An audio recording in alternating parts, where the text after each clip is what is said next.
په دې آیات کریمه کې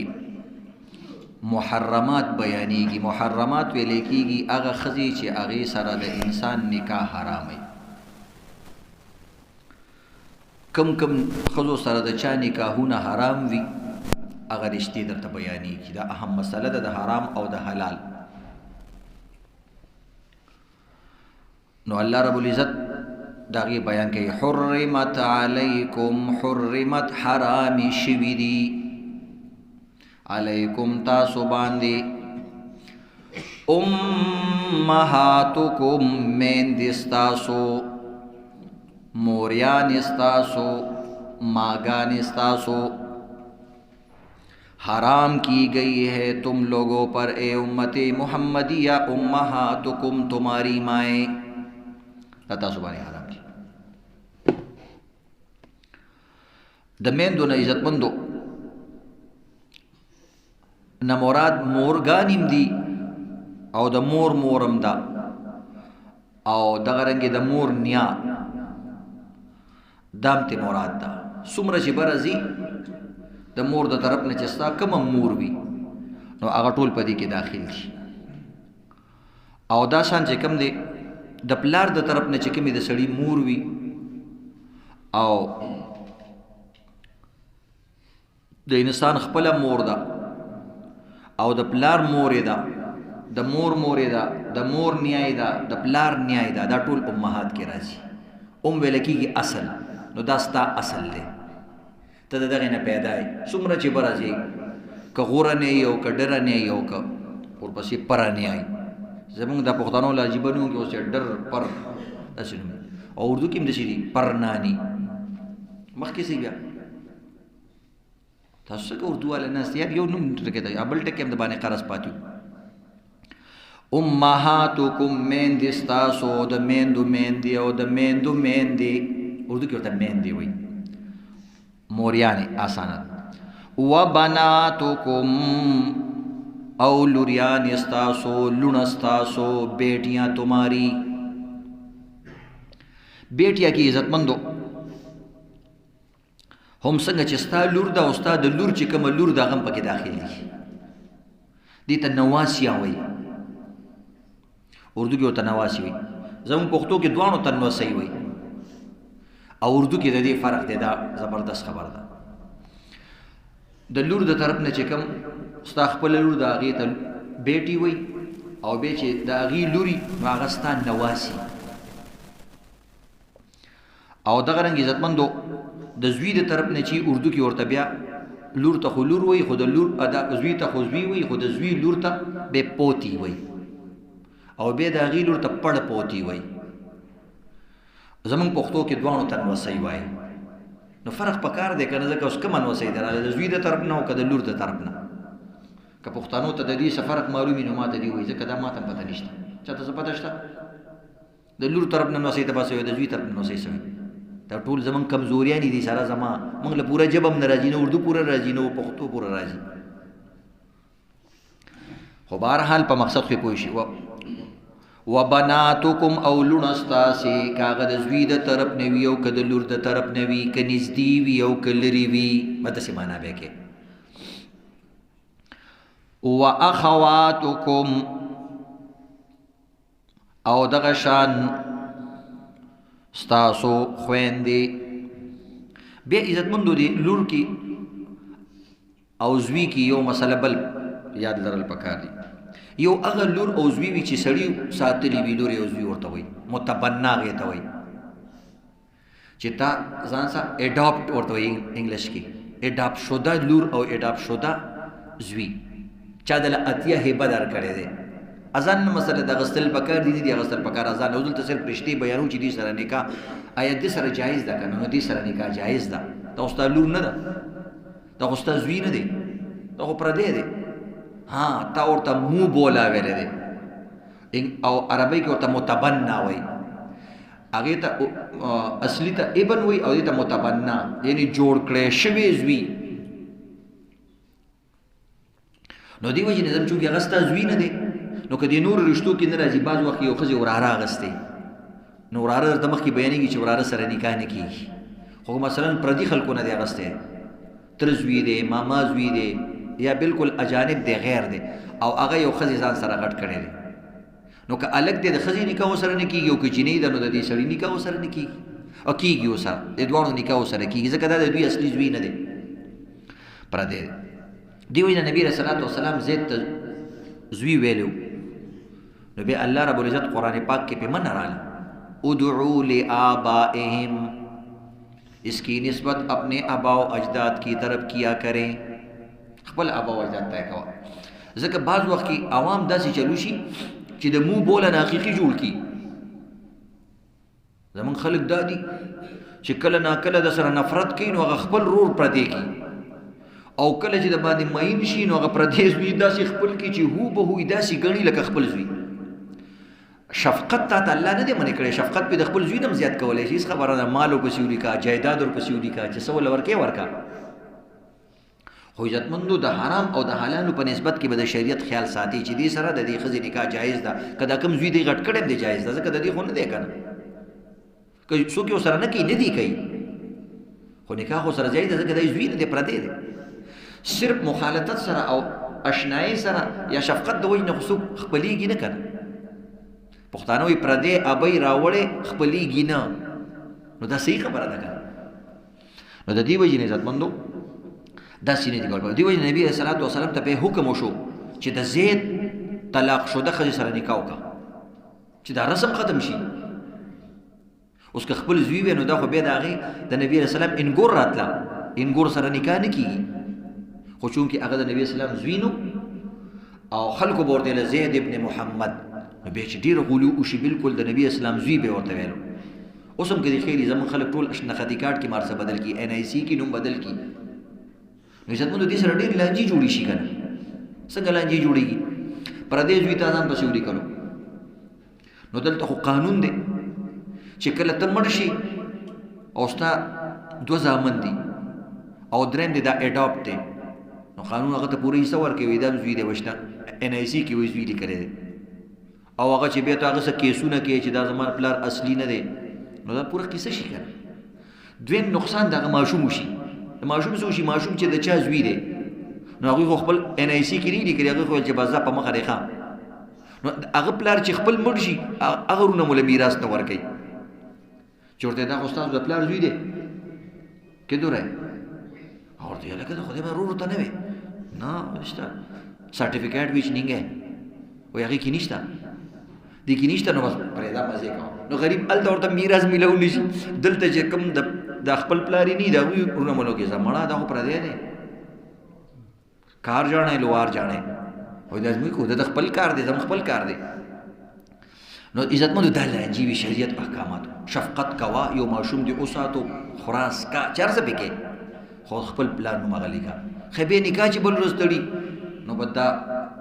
تیسمار خان پکې ناست دي زما نوم پکې واله هلکه دا خو ستا زوی نه دی که نه ولې دروغ وایې نو بیا داسې ویل پکار دي بالفرض چې دا زید چې متبنا زوی د اکرم دی داسې ویل پکار دي اډاپټ شده زوی دی د داسې ویل پکار دي صراحتا یا د سره پلار یا خپل پلار نوم یې واله دغسې د جینۍ مسله نه نو بهرحال که داسې وي چې پردی زوی او تا ساتلی وي پردی جینۍ ده نو هغې سره که سبا ته نکاح کول غواړي نکاح ورسره کېږي جي خلک بس وایي دا زموږ کور کې غټه شوې ده نو خلک خو هر وخت کې هر څه وایي که د خلکو منې یو کار به مونه کړي دلته داسې یو کس وښایي چې هغه به څوک خبرې نه کوي او که څوک یې ورپسې نه کوي زه یې درپسې کوم ولې ته به دا ټولو پسې به خلک خبرې کېږي او ته به ترې بچې مثال طور باندې خبره کوم نو هر چا پسې څه نه څه خبرې کېږي د دې څیزونو پروا مه کوئ چې شریعت کې خلاصې وبناتکم او ستاسو لوریانې حرام کړی شوي دي په تاسو باندې د لوریانو لوریانې او که د زوی لوریانې او که د هغوی لوریانې واخواتکم او خویندې ستاسو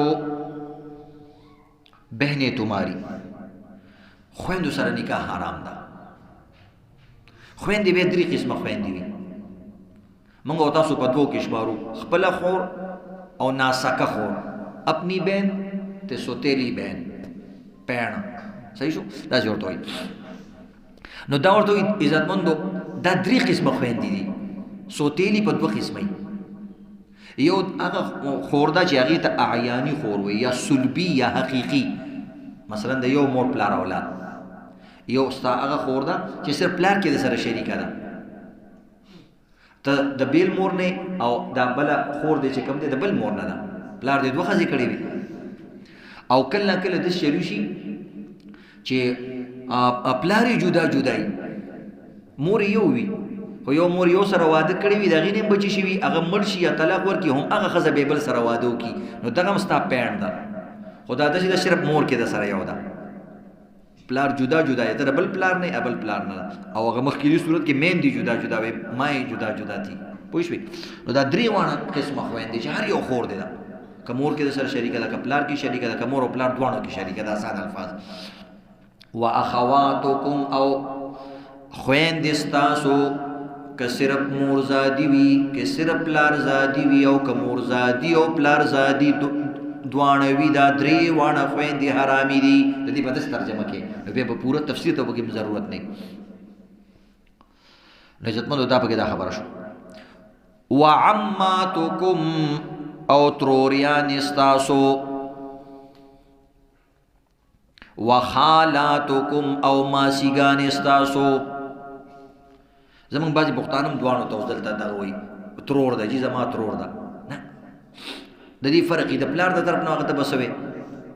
نو اردو کې پکې فرق دی هغې ته یو ته پوپی وي بل ته خاله وایي بعضې پښتانه هم دا فرق دی دا زما پپو ده د پپو زوی مې دی او دا شان د پلار د خور زوی مې دی او دغه رنګې خاله ده خاله د پلار خور زوی ته وایي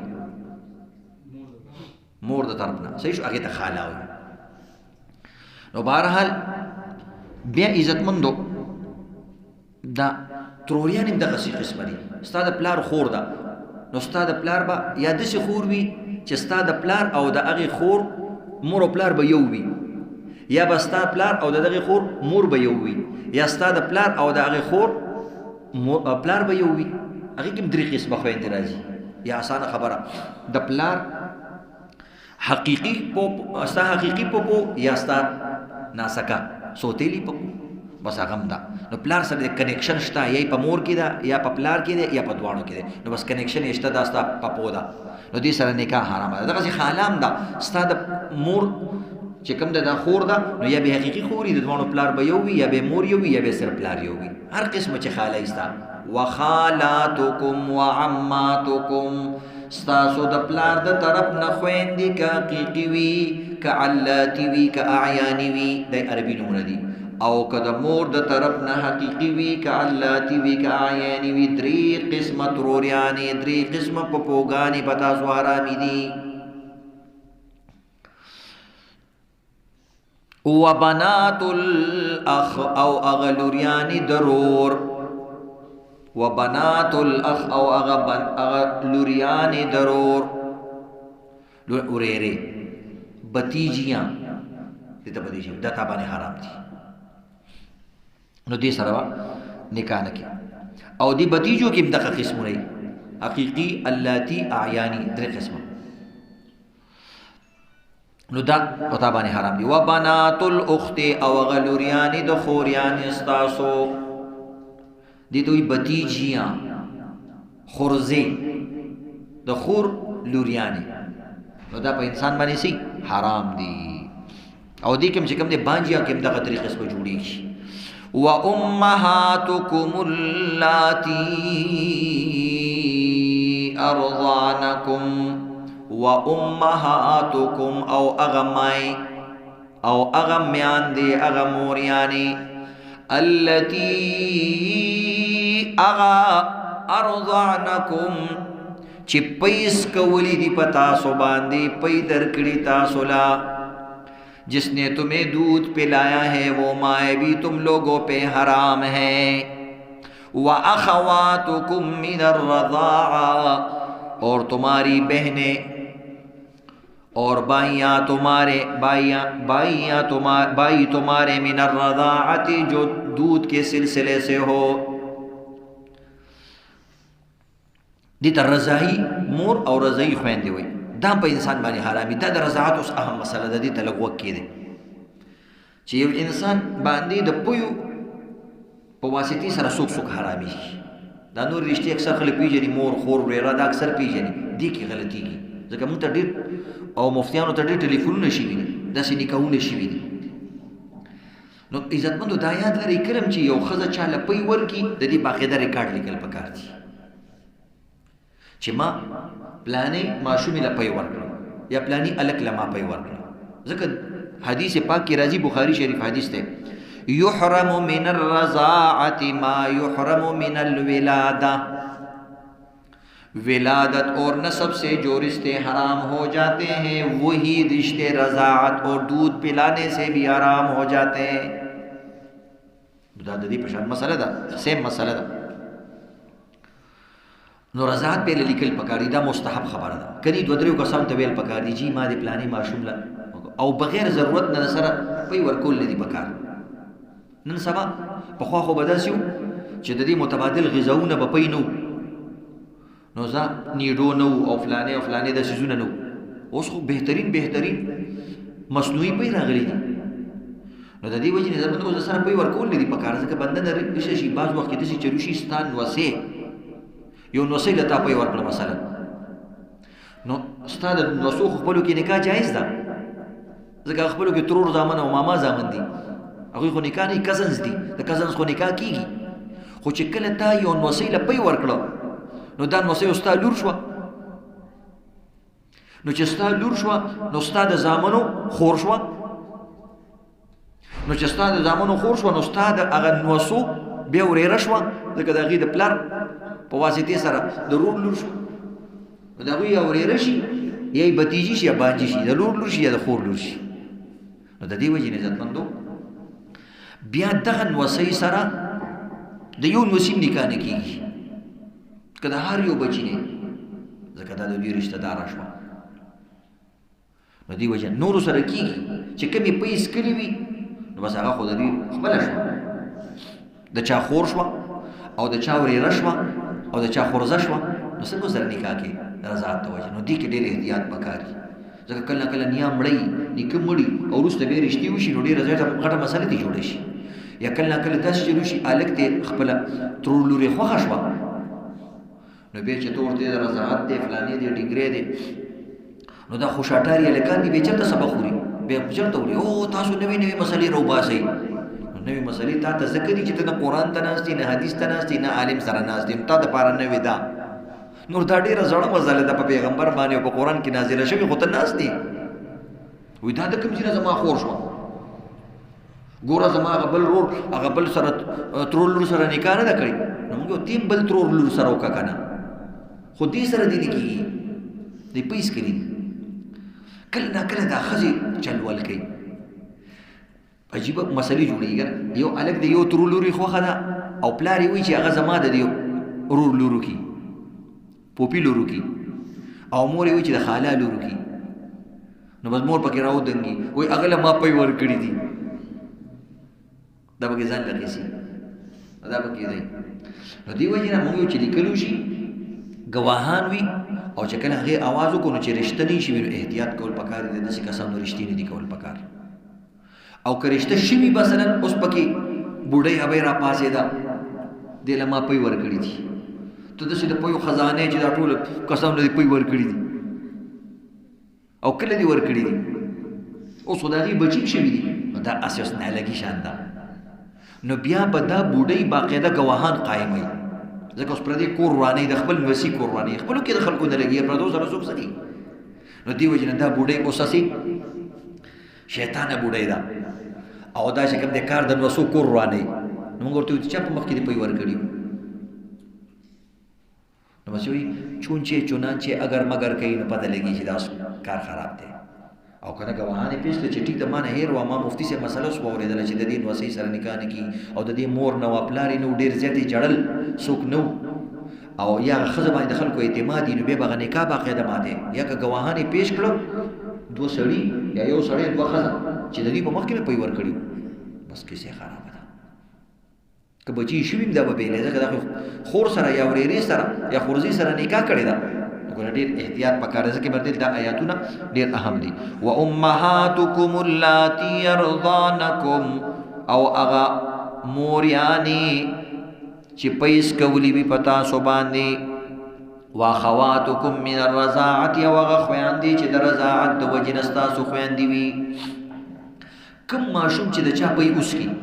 د کمې ښځې څومره رشتې حرامي سوچ کوئ چې کم ماشوم جنې د کالک دی د کمې ښځې پی اوس کړي دا د مور شوه او دې ښځې کې چې دا پی راغلي د اصل کې د دې واده د وجې نه راغلي د دې سړي د وجې نه صحیح شو. اسې ښځه کې خو پی نه راځي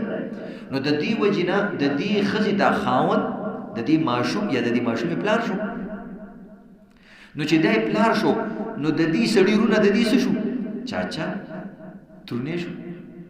او دا کمې ښځې چې پی ورکړي چې دی مور شوه نو د دې ښځې چې کمې خویندې دي هغه د دې څه شوې هغې خالاګانې شوې. نو هغوی سره هم د دې هلک نکاح هلک وي نو نکاح یې نه کېږي. که جینۍ وي نو د دې ښځې رور سره یې نکاح نه کېږي، د دې رضایي پلار رور سره یې نکاح نه کېږي. نو داسې دا رشتې په مخه باندې ځي. او د دې ښځې چې لاندې څومره بچي وي هغه بچو سره یې نکاح نه کېږي ځکه هغه د ده رونه شو یا یې خویندې شوې. نو چې کوم بار نه یو هلک پیس کړي دي نو د دې هلک باندې به د دې ښځې ټول بچي حرام شي لوریانې، او که جینۍ ده نو د دې ټول هلکان به پې حرام شي ځکه د یې رونه شو. اخواتکم من الرضاع بین بھائی ہو گئے رضائی حوالے سے. خو عزتمندو د هلک طرف ته به نور اخوا مزید نه ځي بس صرف عبد پورې به خاصي. دا یو عجیبه مسله ده. مثلا ما د یو ښځې پیس کړي مثال طور سره نو زما چې کومې خویندې دي او زما دې طرف ته کوم رشته داران دي هغوی سره د دې ښځې د بچو او د دې ښځې تعلق نشته ځکه هغوی پی نه دي څکلي. خو چونکې ما د هغې پیس کړي نو د هغوی خاندان کې ټولې رشتې مال کوي. دې وجې نه فارسیبان وایي از جانب شیرخوار فقط شیرخوار و از جانب شیرده همه خوی شون. د شیرخوار دی بچی ته وایي شیرخوار، اردو کې به د شیرخوار وایي. په اسکول کې ماشوم دې طرف ته به صرف د ده رشته حرامېږي او چې کومه شیرده ښځه ده د هغې ټولې رشتې به حرامېږي. د هغې بچو سره د نکاح نه کېږي، د هغې رونو سره دې ټولو سره دا رشته نه کېږي. نو یو پکې دا قاعده یاد لرئ عزتمندو. نو دې طریقې سره دغه رنګې دا کمې ښځې چې پی ورکړي دي د دې چې کم لیور دی هغه سره هم نکاح نه کېږي، هغه ځکه د دې سړي رور دی که نه. نو دې طریقې سره او که د دې سړي دا پکې یو بله عجیبه مسله ده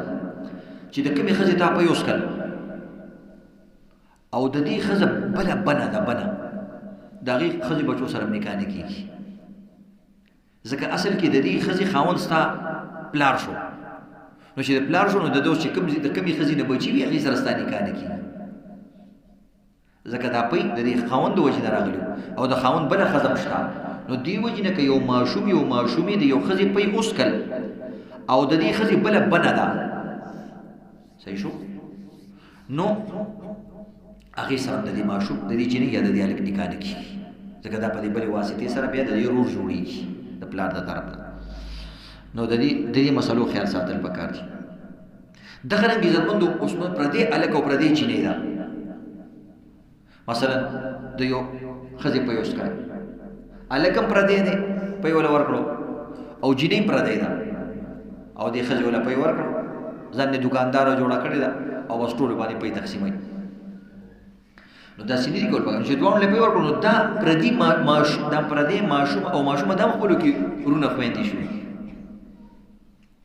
نو دې سره دې جینۍ د دې هلک سره اوس نکاح نه کېږي ځکه دوی د یو مور پیس کړي دي او د دې ښځو بچو سره یې نکاح نه کېږي. نو دا پکې یو بېله مسله شوه عزتمندو. نو نن درته دا مسلې د رضاعت بیان شوې.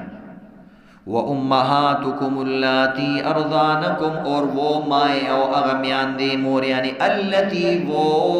ارضانکم جنہوں نے تمہیں دودھ پلایا ہے واخواتکم او اغخوین دستاسو من الرضاعتی چه در رضاعت نوی اغم تاسو باندې حرامی دی لطول حرمت حرام سره تړلی دی. اوس دی رضاعت کی یو سلور رشتی دی چه اغا جائز دی چې نسبی رشتو کې سلور هغه حرامي دي او پر رضاعت کې جایز دي مستثنیات دي ته وایي هغه د تبع سبا بل درس کې تفصیل سره بیانوم ځکه دا اهم موضوع ده ان شاء الله غو بیا وایو دا کافی شو